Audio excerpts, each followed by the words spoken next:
Welcome, welcome, welcome, scholars! I am DJ Sophia, the youngest in charge. We get ready to have some fun today, though. We on the warm-up right now. Do remember to check me out on Instagram, on any social media, at DJ Sophia Rocks, DJ SOPHIA ROCKS. We get ready to have some fun, though. Turn up with me. Here we go. Suicide door, brand new bag.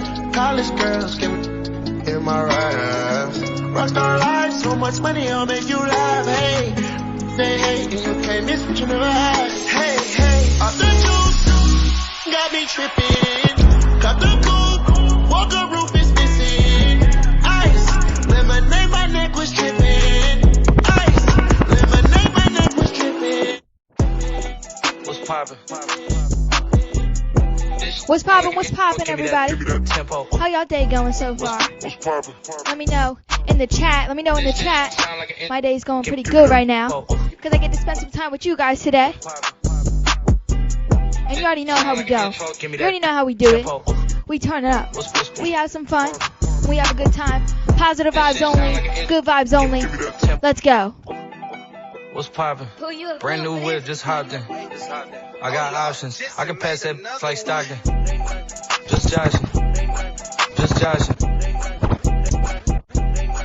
Just joshing. I'm spending this holiday locked in. My body got rid of them toxins. Sports in the top 10. I can put the ball in the end zone, put a bad bitch in the friend zone. This shit sound like an intro jet song, give me that tempo. Told Pooh he a fool with the shit. Told her don't let her friends know. In the building I move like a dime. Eating fettuccine, a Vincenzo's. Me and my amigos got that free smoke on the west coast. Yeah, I'm talking about pre-rolls. Dark hair, she look like she go. DJ Sophia is in the building. That's right. I am in the building. We all in the building right now. We all turning up. Turn up with me. I know y'all know this song. Here we go.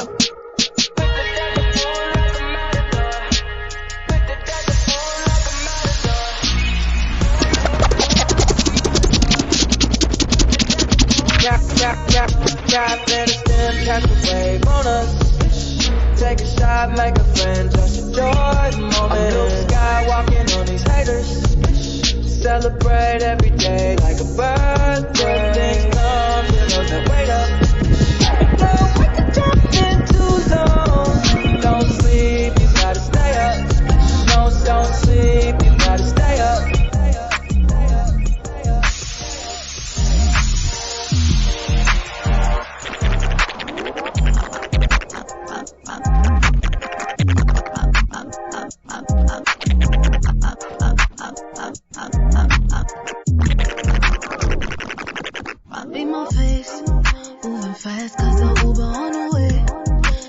Just make sure you can see no less.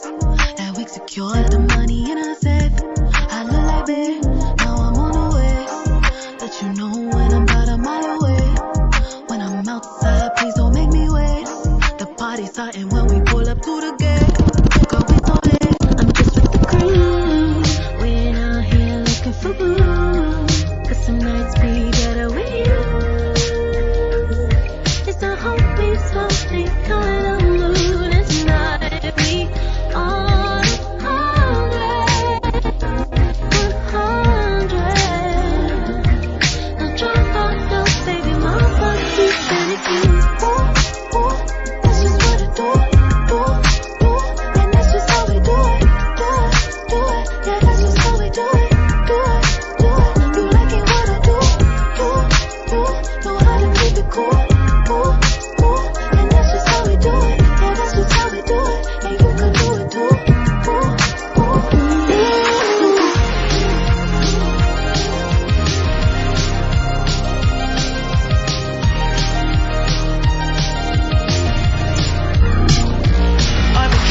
Everybody. I've been on my own for long enough. Maybe you can show me how to love. Maybe I'm going through a drought. You don't even Do remember everybody. I am DJ Sophia. That was just the warm up. We having some fun later. I promise. We having some fun.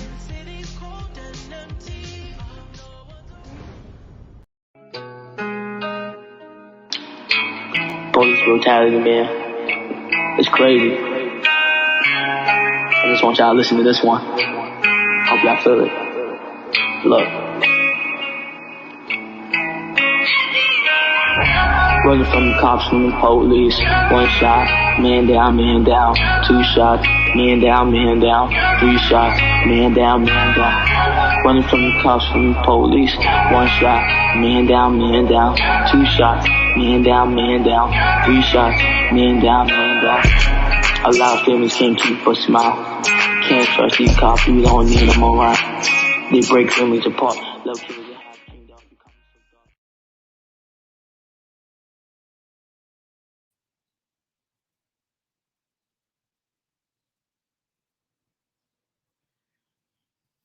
Good afternoon, Community School District 5 family. I am Robin Daveson, the very proud Deputy Superintendent of District 5. So today, we're going to have a hard conversation. Our students are here today to talk about race, injustices, and police accountability. We are discussing these topics today because these are the topics that our brilliant young men in our school district want to talk about. So we're going to honor their choice and give them a voice to talk about these topics. These topics are super important to our young men alongside other things that's happening in their lives, right? Like they're preparing for their studies, they're filling out and completing college applications, and they're taking care of their younger siblings. But alongside that, there's always this possibility of them worrying about a negative encounter with police.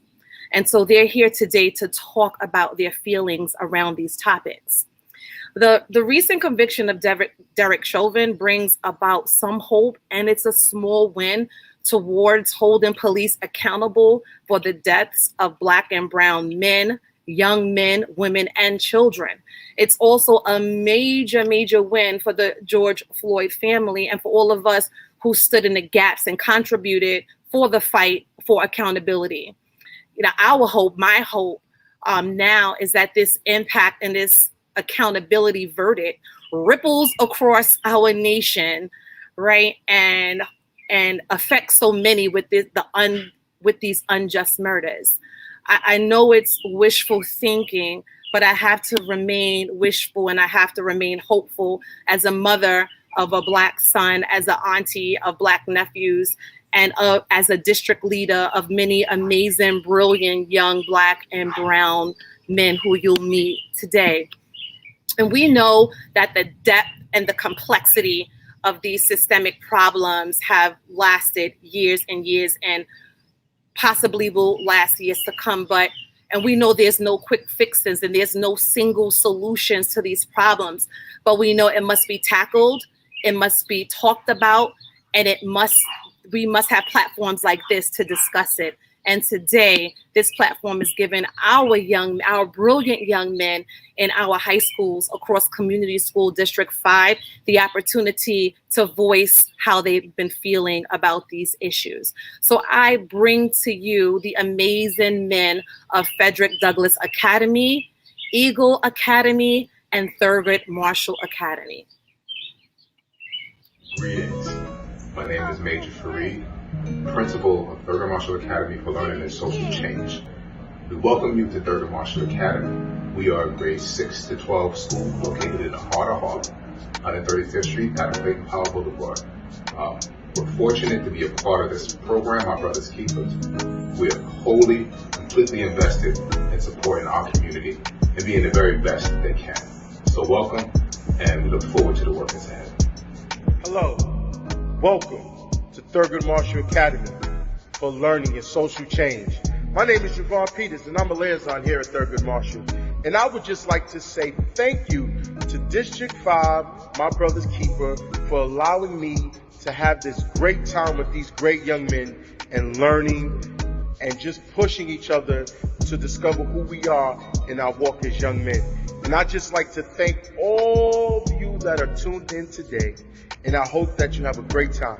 Good afternoon. My name is Patrick Mangan. I would like to welcome you to the Frederick Douglass Academy, FDA. And we'd like to welcome you to enjoy the show of the District 5 My Brother's Keeper mentoring program. We really hope you enjoy the presentations from the young men at FDA. Thank you.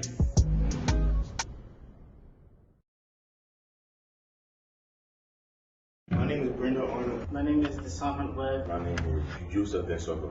I'm a junior at Thurgood Marshall Academy for Learning and Social Change. And I'm a senior at Thurgood Marshall Academy. In every period of Black history, there are always different roads and lanes to travel. What you must do as you grow and embark in every stage of your life is find the road that you feel answers what is in you. In the next 2 years, I'm going to see myself at Johnson & Wales in the name. It's not for culinary arts, but it's very well known for its culinary arts. I will definitely be a high school graduate. I will be attending college. I'm not sure which college, but I will be attending college. So I'll be a full-time undergrad student. In the next 2 years, I see myself preparing to go to a great college so I can get a stable job, support myself and my family. My experience as a young Black male, it's really weird because I'm light-skinned and I don't think that a lot of people see me as Black. Being a young Black man in America could be challenging at times because you never know when you're being targeted and by who. There are many people in the world who just want to bring down Black people as a general, especially Black men. Black men often go through multiple issues with police, the law system, and even trying to escape the poverty that we're often trapped in. Sometimes it makes me a little nervous that even if I do the right thing sometimes, or do nothing at all, I still may end up in jail or even killed. Knowing this, I really am cautious and I don't like to go outside as much, and it really hinders my experience as a teenager because as a teenager you are supposed to be scared of some things, but you don't want to. You're not supposed to be scared of walking outside and ending up being dead. And I met people that had become successful. I became close with one of the biggest singers of that time, James Brown, who was like a father. And he told me his story about how his mother and father abandoned him when he was a kid. And then Reverend Jesse Jackson became like a teacher to me and an activist. He was born out of wedlock. And I met a lot of people that had made it, that if they felt their circumstance limited where they were going, they would never have been successful. Not because they couldn't, but because they let others convince them of where they could go. Whatever your circumstances, wherever conditions you were born, whatever situations you're growing up in, you are not the reason for it. But what you do with it, what you do with what you learn at Thurgood Marshall, what you do in the circumstances that you come from, that's up to you. I would tell every young person in the world to follow their dreams, and because a lot of people try to tell you that your dreams are impossible or you shouldn't try it or it's some sort of kiddie dream, but you never really know until you try. It's okay to like to go to school. It's okay if you're into sports. It's okay if you want to be in music. It's okay to be you. Find what you're passionate about and go chase it. Oh, glory, glory, glory, oh. Miles from where George Floyd died, a police officer shot and killed a young, unarmed Black man, reigniting outrage and inflaming tensions. Says cops pulled over 20-year-old Dante Wright for expired tags and tried to arrest him for an outstanding warrant. There was a struggle. The police chief says one of the officers pulled out her gun by mistake, thinking it was her taser, and fired. Today, the police chief released body cam video of the shooting, and a warning now, the video is hard to watch. We're going to play it, but we pause that video at the moment of the fatal gunshot.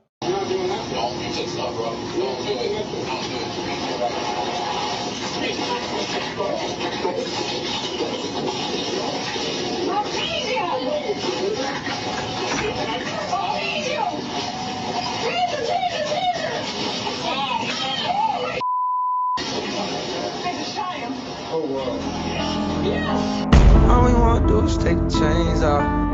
All we want to do is break the chains off. There's a chance our love and goes indict, convict, send those killer cops to jail. The whole damn system is guilty as hell. Yeah, I'm holding up. We'll be alright, cause we always is. But I'm feeling like this. How many mothers have to cry? How many brothers gotta die? How many more times? How many more times?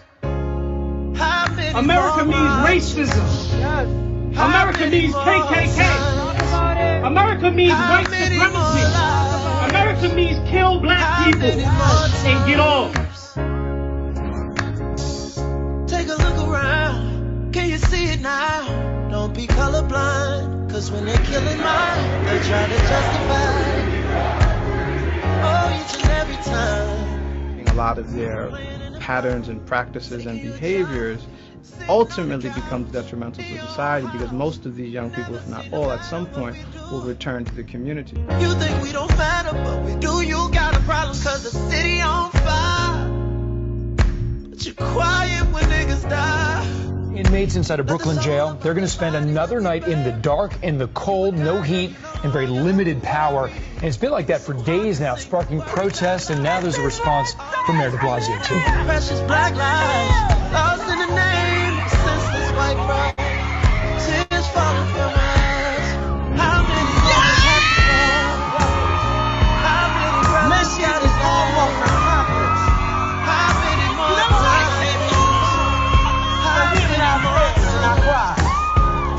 How many more marches? How many more times? When do we want it? What do we want? When do we want it?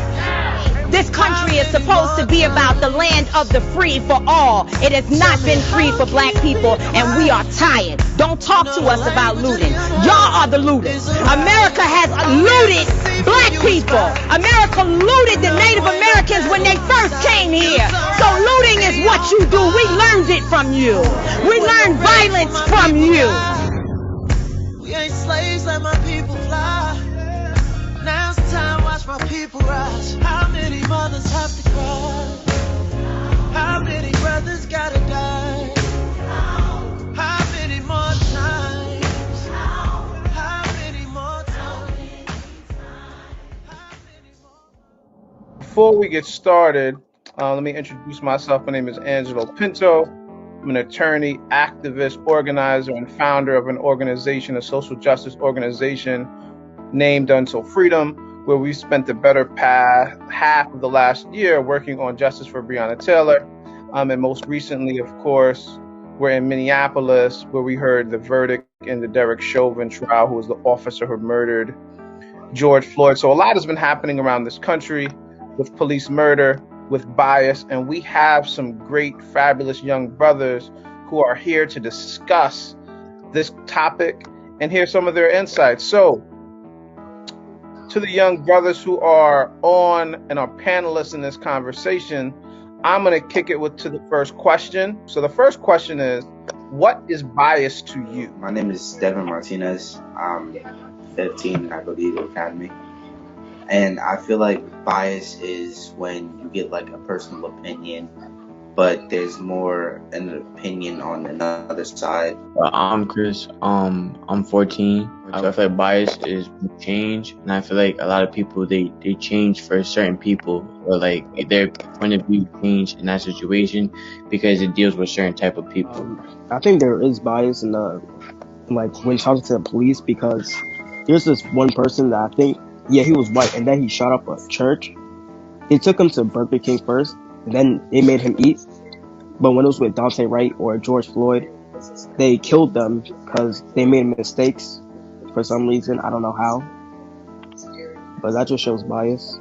the thoughts and feeling that I get when I hear about those cases is that, like, regardless of how long it's been, it's gonna repeat itself. Like, it just constantly happens. It's almost like it happens, we give it attention as like if it's a trend, and then we just forget about it. I'm sorry if I'm getting off topic, but I feel like you can't talk about police officers shooting a black kid and then not also talk about when we also do our own crimes. You want us to take accountability for it. But if you're not taking accountability, why should we take accountability? Yeah, I mean, I think you're raising some great points, Christopher.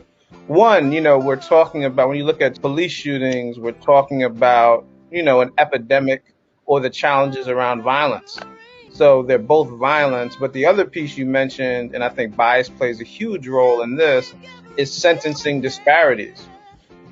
Because sometimes you see an individual who's black or brown and commits a crime, and he's sentenced to more time than if you see someone who's white who commits the same crime or even a worse crime, and even the ways in which they're treated throughout the process. So the last thing is, and this is for any of you, do any of you have any last thoughts, closing thoughts around what you'd like to see change around bias, what you'd like to see change around policing, particularly as it pertains to the experiences of young brothers like yourself? What would you like to see change? Do you think things are moving in the right direction? And if not, what could move things in the right direction? I feel like things haven't really moved in a better direction regarding getting judged when you walk outside, or a person's point of view. You can't really change a person's point of view on how they look at you when you're walking down the street, the way you wear your pants, if you have a hat on or not, the way you dress. I'd say point of view is something that I'd like to see change. Regarding that, some people get bullied for what they have and what they don't have. Yeah, I agree with Devin on that. I feel that when you're walking outside or you just at a family function, you're just getting judged automatically for the wrong reasons. A group of friends playing basketball, you'll get judged if for gang affiliation, or you just like the way you walk, the way you talk.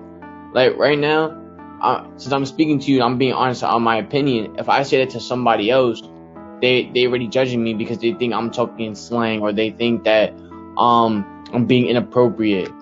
And I feel like the way you are, it shouldn't change for other people just to be happy.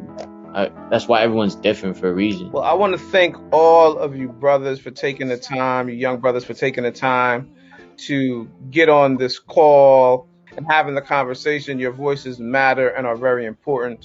And I know that there are some other young folks who will hear this, and your voices will resonate with them and hopefully give them the courage to speak up and speak out on things they care about. So y'all have a good one. You too. Thank you. You too.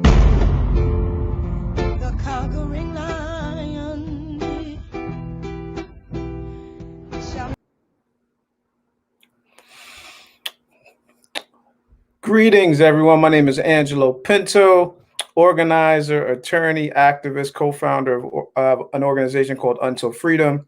And I had the esteemed privilege of interviewing some young men to talk about some very, very important things, particularly how they feel and their experiences as Black men in today's climate. And I believe I have two principals with me today, Major Fareed and Dr. Sean Davenport. Thank you, gentlemen, for joining me. It is much appreciated. Maybe if you both want to share the schools that you're principals of.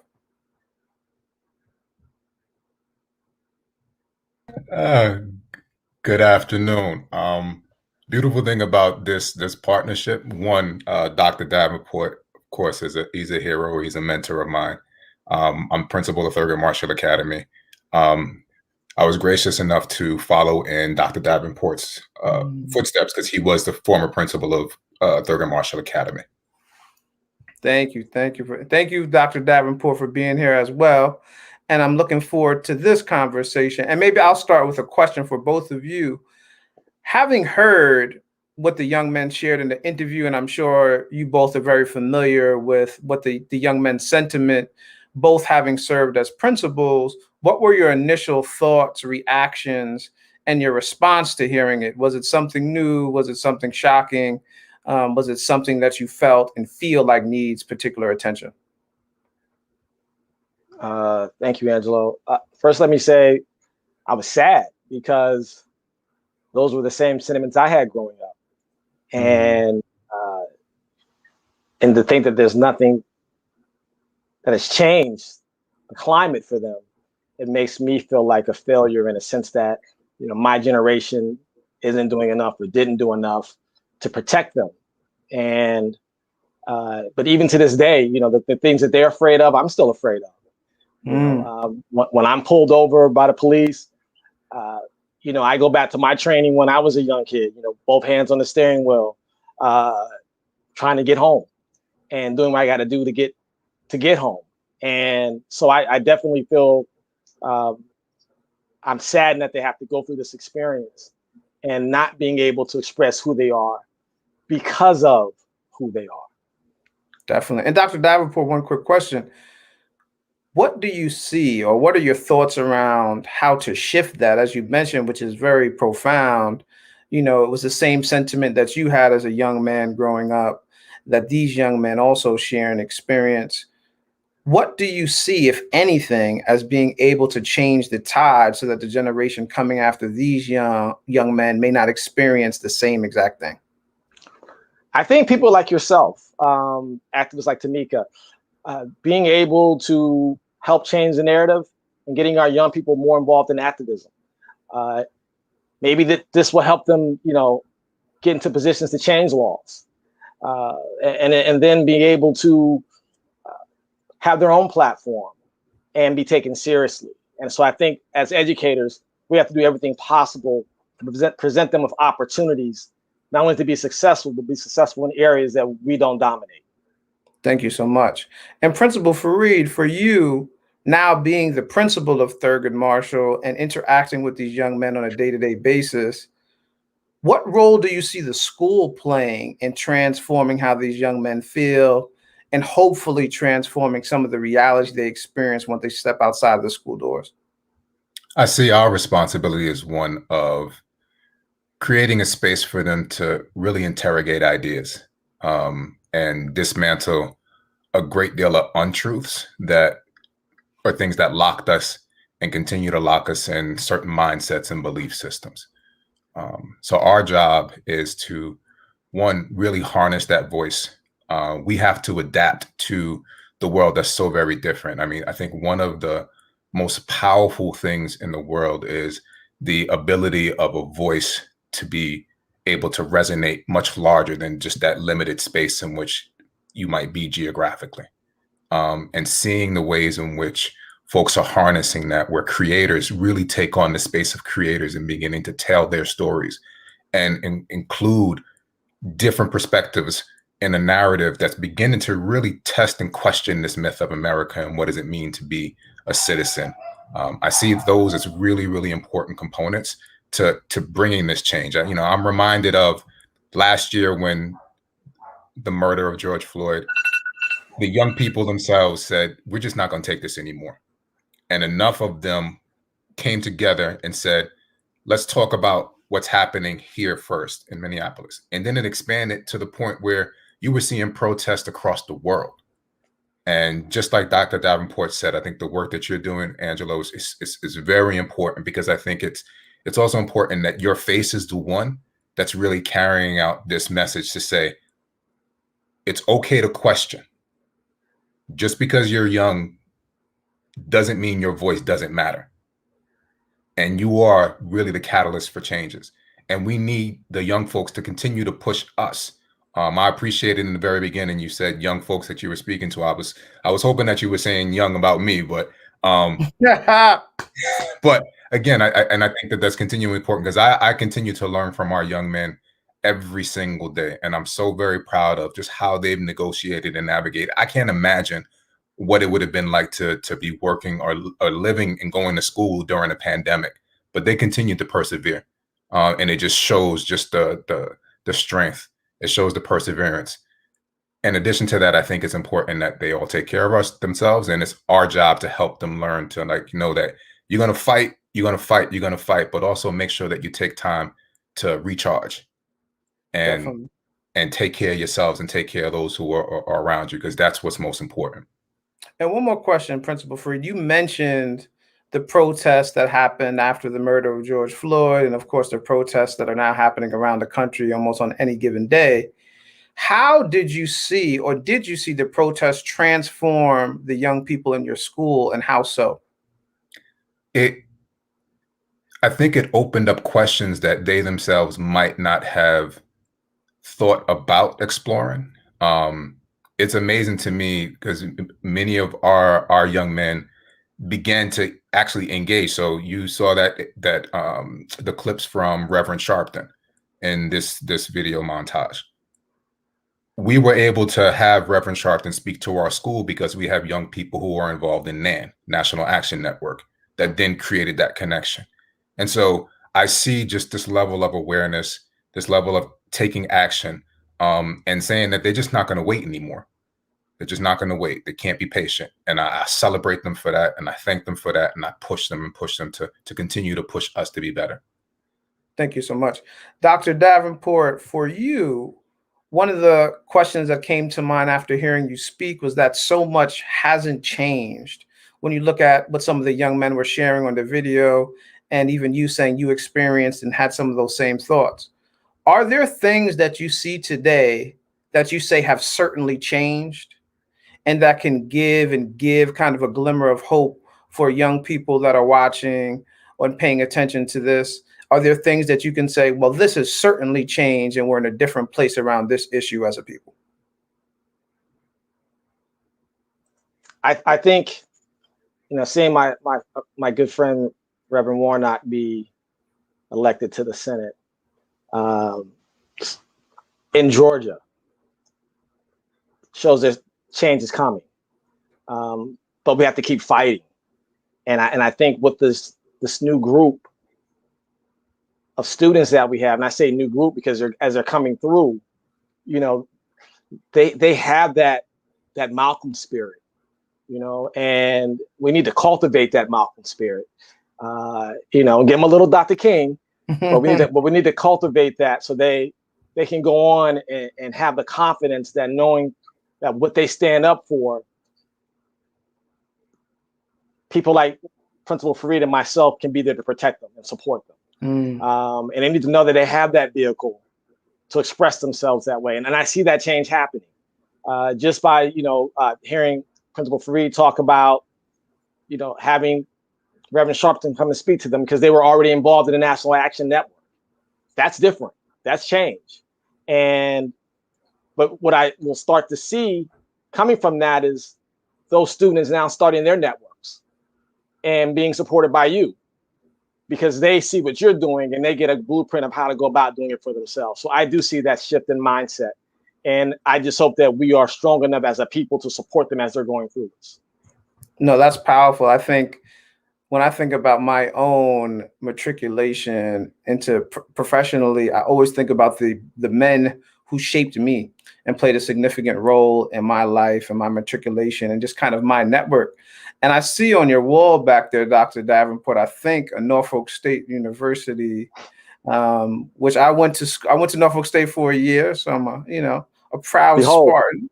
I love the HBCUs. And it made me think about the role of Black educators and Black folks in leadership. And for both of you who are both Black men in leadership in a very major way, what role and influence do you think that has on students to see that? And do you see that role and your influence shaping and transforming the trajectory of these young men? Definitely. For me, going to an HBCU saved my life, literally saved my life. And the women, it was the women at the HBCUs who were responsible for shaping me and making sure that I was accountable for the ancestors and, and making me be responsive to my surroundings. even when I walk into a classroom, you couldn't walk in with your hat on in an HBCU classroom, especially with a sister teaching it. I can hear Dr. Davis now. You don't take that hat off. Like act like you have some sense. But these are the type of things that I was encountering in college that, and you wanted to be successful because you didn't want to disappoint them. And I think as educators, as a Black man, one of the things that when I was principal at TMA, we were getting a review, and a white gentleman asked me, he was doing a review, and he says, "You have a pretty high graduation rate among Black and brown boys. What do you attribute that to?" And I told him, I said, I'm kind of crazy first. Then I said, I have to look in the mirror every day. And I have to be accountable for their success because I believe their success depends on what I bring to the job every single day. Like I can't take that day off because they may see me slipping, and I have to be there for them. And I think if we keep that mantra going forward, we pass it down the line and everyone does their part, I think then our young people will begin to see the importance of what they're doing and and understand the need behind what they have to do for this world to change. Thank you. And Principal Fareed, same question in terms of your leadership as a principal and the impact that just seeing you has on the young men and the ways in which it has the power and capacity to transform their lives. Similar to Dr. Davenport, I think I'm only in this position because there was a whole group of people that believed enough in me to keep me on the straight and narrow. And similar to the two of you, I also attended Morehouse. And so I'm a big proponent of young Black men choosing the HBCU to get those first couple of years, just to get that confidence. There's just something about being in a space where it's like where I found myself and I found my voice. And then of course I went to a predominantly white institution and white institutions moving forward. But what I gathered from my years at Morehouse really helped me to navigate those pieces. And so even as I think about myself in my space, I hear my young men, my young women speak to the importance of seeing me. It makes sure that I stay, really purposeful in my own actions, and also begin to just model as best as I can what I think is what it means to be a man. I think that we're all developing that. And at the same time, my ear is always to the pavement, and I'm listening and I'm paying attention, and I'm learning from my young men every single day. And I'm just grateful for that interaction. That's just what keeps me motivated. It keeps me inspired. And I know that as I pass it forward, that they're going to continue to pass it forward. And that's what we do. We each do our little part, and that all begins to add up in some fashion. Thank you so much, Principal Fareed. I started at Norfolk State, but I ended at the AUC. I ended at Clark Atlanta University. So, HBCU connection here. I appreciate that. Mr. Saki, I hope I didn't butcher your name too much, but we were talking about many things, but one of the things we were talking about was the impact of protest movement, the murder of George Floyd, and of course, most recently, the murder of Daunte Wright on the young men who attend Thurgood Marshall and of course, schools across the country and across the city. And we were also talking about the power of Black educators and Black men and women in leadership. And I want to kind of pair those two ideas together for a question for you. As you have been interacting with students day to day, have you experienced the impact or the importance of your role as a Black educator, being able to converse and talk to young people about what they're seeing and what they're witnessing and how they're feeling about it on a day-to-day? Is it something that comes up much? And do you feel like your experience as a Black man is playing a helpful role in having those conversations and shepherding them forward?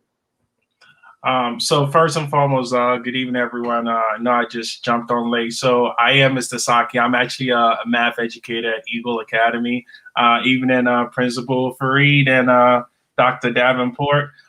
So just about the daily conversations, just being at an all boys middle school, I think for them, a lot of the things that have transpired in the past couple of years, they have been very exposed and been very aware of it. And I think it is essential and crucial to actually carve and create a time to have these deliberate conversation, not just to check in on the emotional well-being, but also just to be able to get a sense of their understanding of what exactly it is, what exactly is happening in this country, what their role is in actually helping to change the narrative, right? Because a lot of the things that they have been witness to is just predicated on bias that is deeply stained in this country, and they have to be aware of the history. So a good majority of the conversations that I do have with them revolves around, one, getting to know and understanding the history of the country that they are a citizen of. And although sometimes your citizenship is denied, they still need to understand that they are responsible for their own determination and also our self-actualization within the fabric of this society. So just taking accountability, taking ownership of their choices, and just essentially just making them aware and taking pride and stock in who they are as young men, and not just being denied of their existence. So those deliberate conversations do happen, and I think they're crucial and very powerful. And Dr. Saki, Mr. Saki, a follow-up question to that. Oftentimes when I speak to young people and I speak to administrators and educators at different schools, there isn't always the emphasis on the cultivation of these manhood skills sometimes for young men as they matriculate through life. How important do you think that is in conjunction with education? I think it's very crucial. And if I'm not mistaken, I believe Principal Fareed mentioned something about just always adding on to the sum of who they are, right? Whatever contribution that we do give them, and also just the definition of manhood being incomplete, right? Because we all have a different perception or a definition of what it means to be a man, but I think we all will agree on what essentially it means to be a responsible man. And in our communities, and especially from the homes that a lot of the boys that young men that I do interact with, that they do come from, and I think we all are aware of the statistics. A good majority of them come from a single parent household. And the question one of the questions that I do pose them is, why is that? I think being in education is very profound, because for me, when I say I'm going to call home, instinctively, the first person that we do mention is I'm going to call mom, right? So is the absence of dad, not just in their life, but also in their education. So just putting that together for them and making them understand, okay, what choices has led up to this, and what decisions that they can just reflecting on their current situation, what decisions that they can make, or what paths can they take to change the narrative. So I definitely think the discourse around responsible manhood and your education definitely ties hand in hand, especially for young men of color. Thank you, Mr. Saki. And this is the final question for all the panelists. I hope you all chime in here. Oftentimes, when I think about young men and I think about myself, I think about the things that I utilize and that were instrumental in me moving forward and giving me hope and making me realize that more is to come, better is to come. For all three of you who are successful men, what advice, what closing words, what wisdom would you share with young folks who may be confronting challenges, maybe watching what's happening on the news and feel discouraged, and generally just trying to make it to the next day? What advice and what words of wisdom would you share with them? And feel free to jump in at any point, any of the panelists. I guess I would take a first stab at this, and I will let the more elder men take a.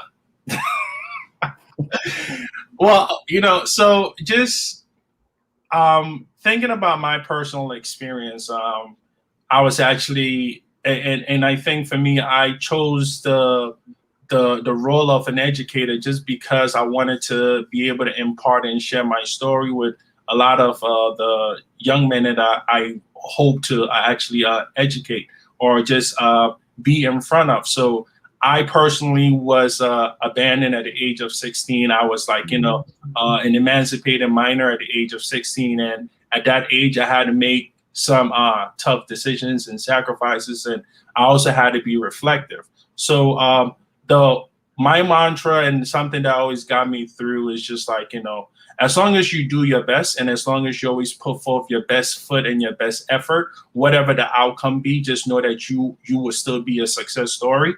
And so I define success just around your grit and the effort that you put in. And that is something that I always try to convey to the young man. Like, is yes, there are factors that are outside of your control, but just always be optimistic and look to what you can control, what narrative that you can change to actually affect your life positively. Dr. Davenport, Principal Fareed, closing words of wisdom. Well, after I was just called old, I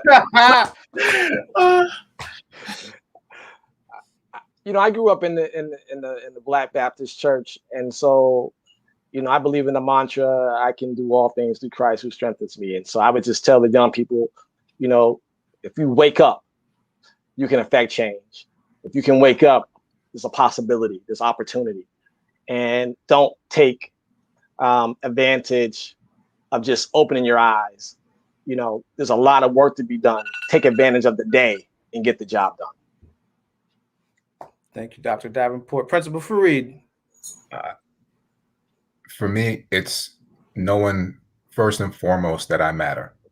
And each young man, each person individually, believe in yourself before you rely on others believing in you. Know that you matter. Know that whatever you put your mind and your thoughts to, you figure out a plan, you can make that happen. But it starts with believing in yourself and knowing that, again, it's not going to be easy. Stuff is a process. Nothing comes immediate, but you put the work in, you see the results, and it starts with you. Thank you all for those responses. I take away from that excellence, faith, and achievement, and your life matters, your Black life matters. So thank you, gentlemen, for sharing, taking the time out, for participating in this panel. Your words were moving and thought-provoking for me, so I know they were for the rest of the panelists. Thank you all for joining us. Thank you for the opportunity.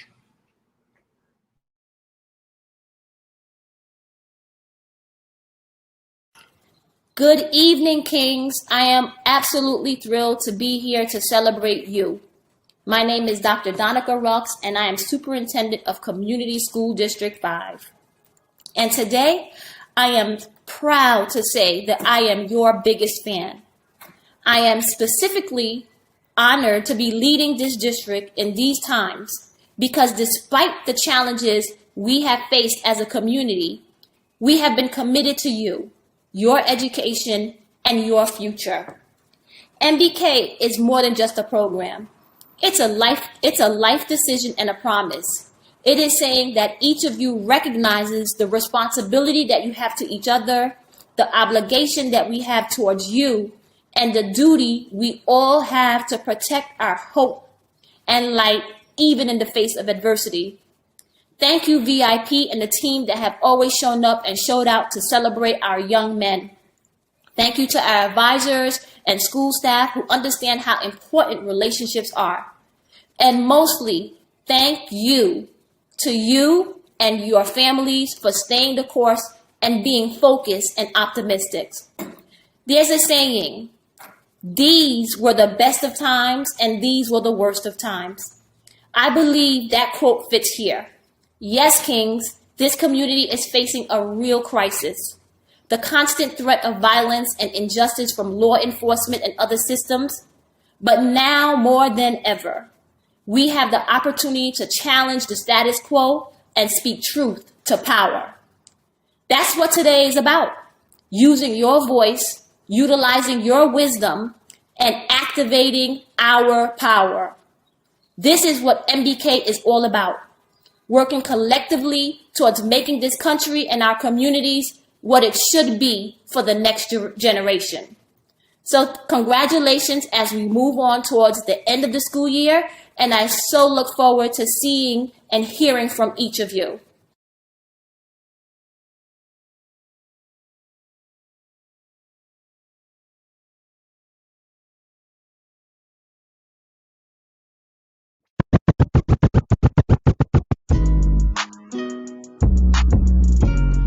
We're back.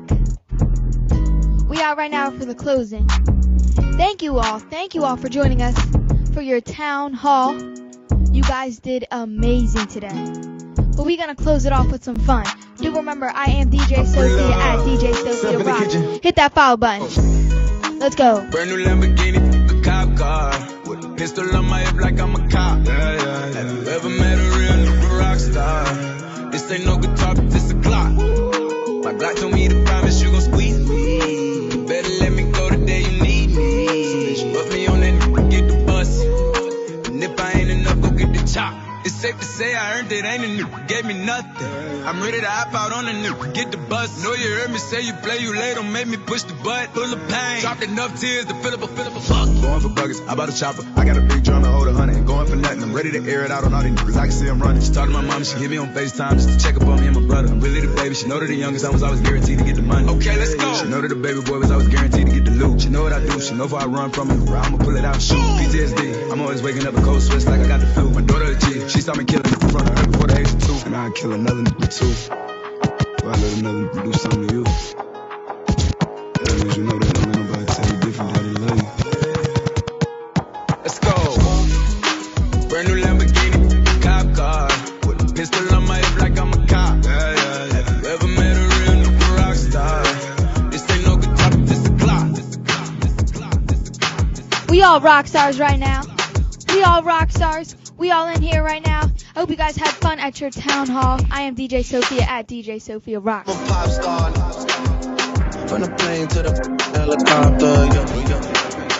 Pop star. I'm a pop star. I'm a pop star. From the plane to the helicopter, yo. Pop star. I'm a pop star, not a doctor. Calling my phone like I'm locked up non-stop. From the plane to the helicopter, yeah. Cops pulling up like I'm giving drugs out, nah. I'm a pop star, not a doctor. Calling my phone like I'm locked up non-stop. From the plane to the helicopter, yeah. Cops pulling up like I'm giving drugs out, nah. I'm a pop star, not a doctor.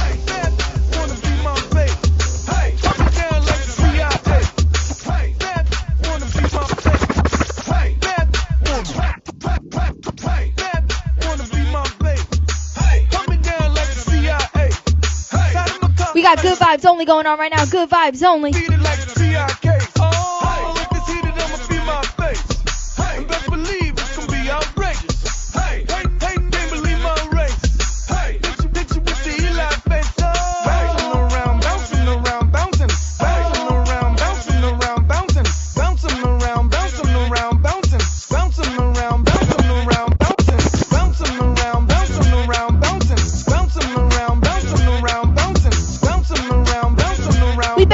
We bouncing around. We dancing. We having a good time right now. We having some fun. Positive vibes only right now. Let's keep the party moving.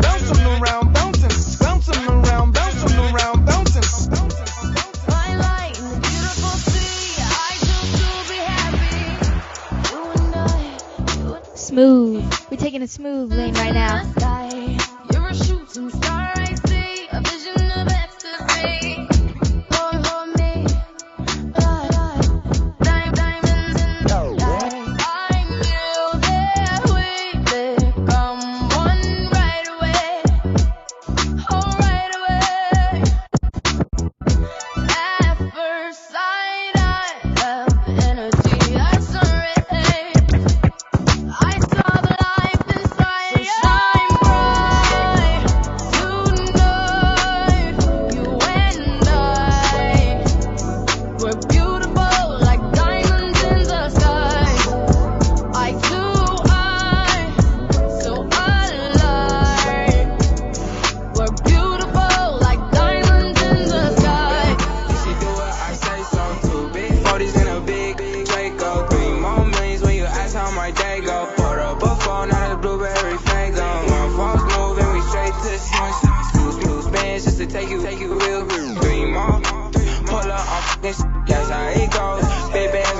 Hey, one bad, did she do what I say so? 2 big 40s and a big Draco. 3 more millions when you ask how my day go. Bought up a phone out of Blueberry Fago. 1 false move and we take this one.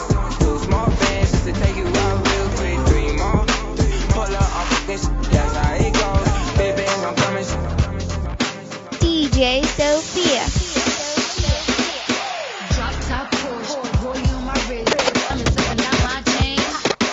Drop top Porsche, rollie on my wrist, diamonds up and down my chain. Drop top Porsche, rollie on my wrist, diamonds up and down my chain. Cardi B straight stunning, can't tell me nothing. Bossed up and I changed the game. It's my big bronze boogie, got all them girls shook. My big fat, got all them boys cooked. Went from dollar bills, now we popping rubber bands. Bruno sang to me while I do my money dance like. Flexing on the gram like. Hit the Lil Jon, okay. Oh yeah, we dripping and finesse and getting paid. Ooh, don't we look good together? There's a reason why they watch all night long. Yeah, I know we'll turn heads forever. So tonight I'm gonna show you all. When I'm walking with you, I watch the whole room change. Baby, that's what you do. No, my baby don't break. Blaming on my confidence, I'm blaming on your measurements. Shut the shit down on sight. That's right. It don't make no sense. I ain't tripping off finesse. You know it, you know. I ain't tripping off finesse. It don't make no sense. I ain't tripping off finesse. You know it, you know it. You wanna run away with me? I know a galaxy and I can take you for a ride. I had it from Clap along with me, clap along with me. I know you guys know it. glitter in the sky, glitter in my eyes, shining just the way you like. If you're feeling like you need a little bit of company, you met me at the perfect time. You want me, I want you, baby. My sugar boo, I'm levitating. The Milky Way, we're renegading. Yeah.